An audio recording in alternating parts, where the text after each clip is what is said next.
Periods हर औरत की जिंदगी का एक नेचुरल पार्ट है, लेकिन अक्सर इसके साथ दर्द और तकलीफ भी होती है। बहुत सी औरतों को अपने मेंस्ट्रुअल साइकिल के दौरान लोअर एब्डोमेन में ऐंठन और दर्द होता है। इस दर्द को पीरियड पेन या डिस्मेनोरिया कहते हैं और ये हल्का या बहुत तेज भी हो सकता है। थोड़ा बहुत दर्द होना नॉर्मल है, लेकिन अगर दर्द बहुत ज्यादा हो तो आपकी डेली लाइफ अफेक्ट हो सकती है और इसे नजरअंदाज नहीं करना चाहिए। इस वीडियो में हम पीरियड पेन के कारणों और उसके इलाज के तरीकों के बारे में बात करेंगे। ये याद रखना जरूरी है कि हर औरत का पीरियड एक्सपीरियंस अलग होता है।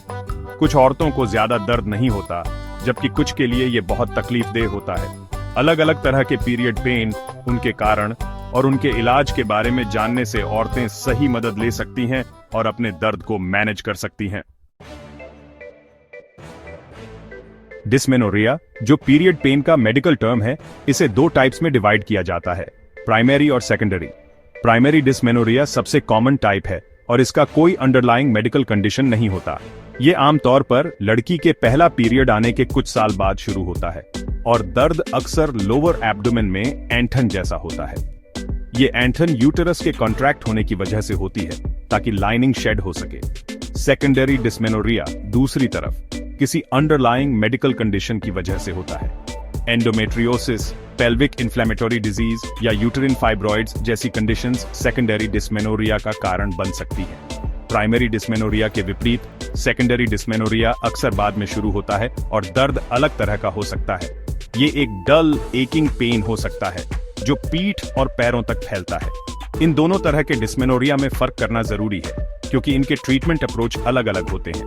प्राइमरी डिस्मेनोरिया को अक्सर लाइफस्टाइल चेंजेस और over the counter pen relievers से मैनेज किया जा सकता है, जबकि सेकेंडरी डिस्मेनोरिया में अंडरलाइंग मेडिकल कंडीशन का इलाज करना जरूरी होता है। जैसा कि बताया गया है, प्राइमरी डिस्मेनोरिया मेंस्ट्रुएशन के दौरान यूटेरस के नेचुरल कंट्रैक्शंस की वजह से होता है। ये कंट्रैक्शंस यूटेरस की लाइनिंग को शेड करने में मदद करते हैं, लेकिन ये ब्लड वेसल्स को भी कंस्ट्रिक्ट कर सकते हैं, जिससे यूटेरिन मसल को टेम्परेरीली ऑक्सीजन मिलना बंद हो जाता है और दर्द होता है।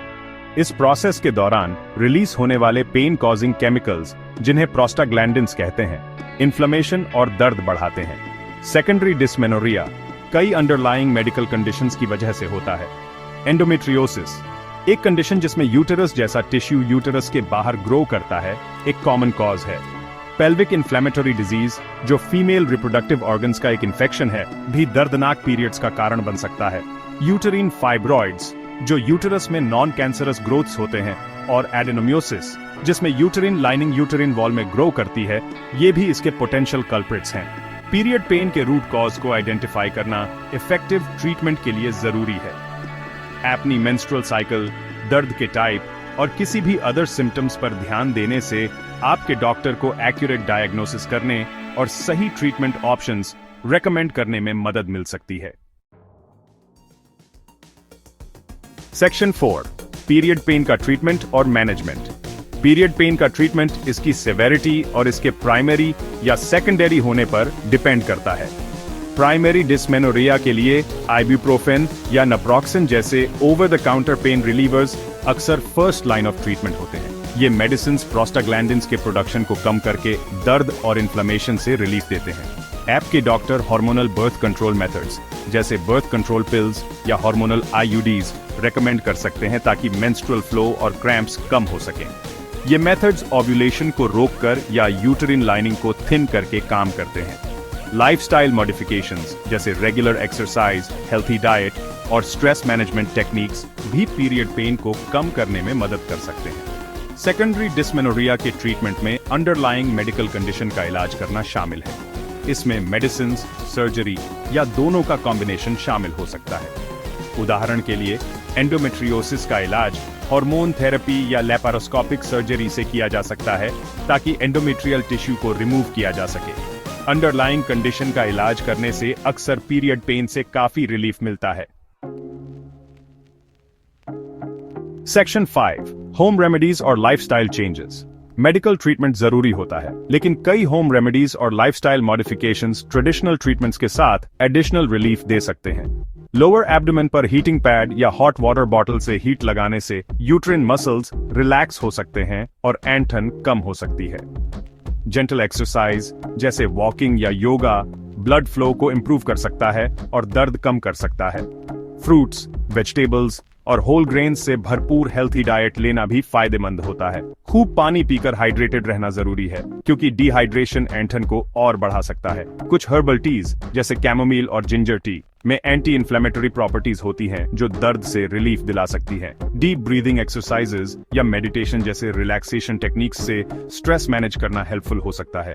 स्ट्रेस पीरियड पेन को बढ़ा सकता है, इसलिए हेल्थी कोपिंग मैकेनिज्म्स ढूंढना जरूरी है। एडिक्वेट स्लीप बहुत जरूरी है, क्योंकि फैटीग दर्द को और बढ़ा सकती है। सेक्शन 6, डॉक्टर कब दिखाएं? पीरियड्स के दौरान थोड़ी बहुत तकलीफ नॉर्मल है, लेकिन कुछ सिम्टम्स में डॉक्टर को दिखाना जरूरी होता है। अगर आपका पीरियड पेन बहुत सीवियर है और आपकी डेली एक्टिविटीज अफेक्ट करता है, तो हेल्थ केयर प्रोफेशनल से सलाह लेना जरूरी है। अगर आपके पीरियड्स अचानक पहले से ज्यादा पेनफुल हो जाते हैं या अगर आपको पीरियड के अलावा भी दर्द होता है, तो मेडिकल एडवाइस लें।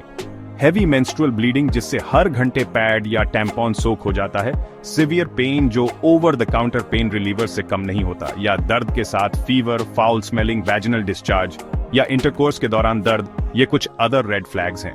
ये सिम्टम्स किसी अंडरलाइंग मेडिकल कंडीशन का संकेत हो सकते हैं, जिसके लिए प्रॉम्प्ट मेडिकल अटेंशन की जरूरत होती है। याद रखें, आपको साइलेंटली सफर करने की जरूरत नहीं है। टाइमली मेडिकल एडवाइस लेने से किसी भी अंडरलाइंग इश्यू को आइडेंटिफाई करने और सही ट्रीटमेंट और सपोर्ट पाने में मदद मिल सकती है। सेक्शन 7, कंक्लूजन, रिलीफ और सपोर्ट पाना।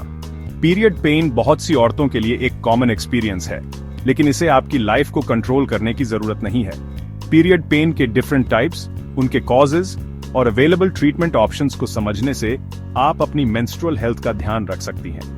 होम रेमेडीज और लाइफस्टाइल चेंजेस रिलीफ दे सकते हैं, लेकिन सिवियर या परसिस्टेंट पेन के लिए हेल्थ केयर प्रोफेशनल से सलाह लेना जरूरी है। याद रखें, आप अकेली नहीं हैं। अपनी डॉक्टर, फ्रेंड्स और फैमिली के साथ ओपन कम्युनिकेशन से आपको जरूरी सपोर्ट और गाइडेंस मिल सकता है। सही ट्रीटमेंट लेकर और पीरियड पेन को मैनेज करने के लिए होलिस्टिक अप्रोच अपनाकर आप पीरियड पेन के बिना एक फुलफिलिंग लाइफ जी सकती हैं।